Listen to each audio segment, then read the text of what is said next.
When preparing for a Microsoft interview, there are a couple of topics that you would want to take into particular consideration. And in today's video, I'm going to touch upon the 10 most commonly asked questions in Microsoft interviews according to my research. On number 10, we have a rather classic one: walk me through your resume. So at first, while this should be a very standard question, there are a couple of things you can actually do to improve your chances to have the best possible answer here, such as sell yourself on your strengths.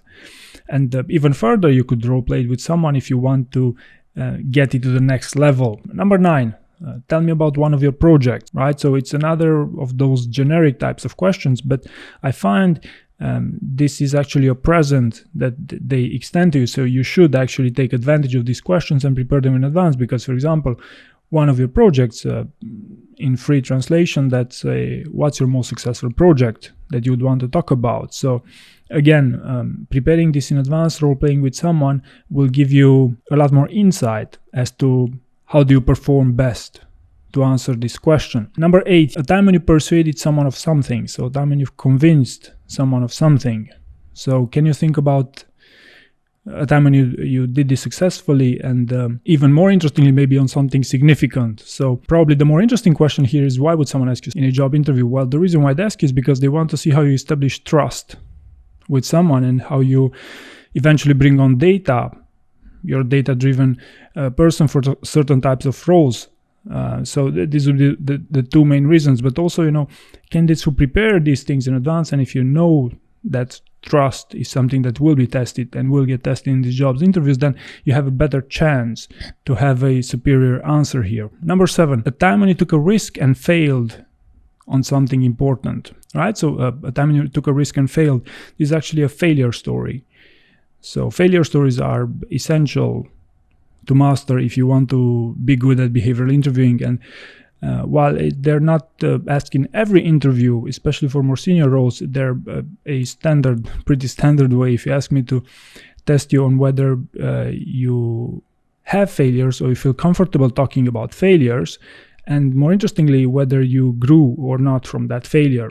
Also keep in mind the STAR format, and the results are actually your learnings from that failure. Number 6, how do you approach an ambiguous problem? So how do you navigate ambiguity? So this is something is particularly interesting for Microsoft, especially because one of their principles is to generate clarity. So think about a particularly ambiguous situation that you were successful in resolving. Number 5, when you had competing priorities and a tough deadline approaching. So how do you prioritize, especially under pressure? Number 4, a time when you didn't get along with someone. Why would someone ask you such a question? Because they want to see your ability to earn someone's trust, actually. Number 3, what's your favorite Microsoft product, service, or program? So notice here, this is the 3rd most commonly asked question in Microsoft interviews, so it's actually one that you should take seriously. And when I say product, service, or program, because I'm talking here about various types of roles, right? And if you prepare such question, also consider what's your least favorite service, program, or product with Microsoft, because that might also, any of these questions could be turned into a negative framing, because they want to get you out of your comfort zone, because that's when the best interviews outcomes happen here. And also think about why in the case of what's your least favorite, and how would you eventually sell a service, one that you like, of course. So there are various developments, if you want, from this particular question, and it's pretty much any of these questions can serve as a starting point for a conversation, for further conversation here. Number 2, explain something complex that's linked with your role, object-oriented programming for a software development engineer if you want, or cloud computing, to a 5-year-old.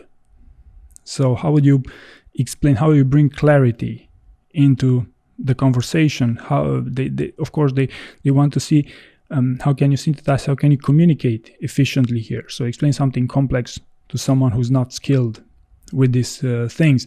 And finally, unsurprisingly, the most commonly asked question in Microsoft interviews is why Microsoft. And here I've done actually a separate video on this one, and I actually give a couple of pointers with respect to their leadership principles. And I invite you to watch that video if you would like to learn more. So hopefully you found this list useful.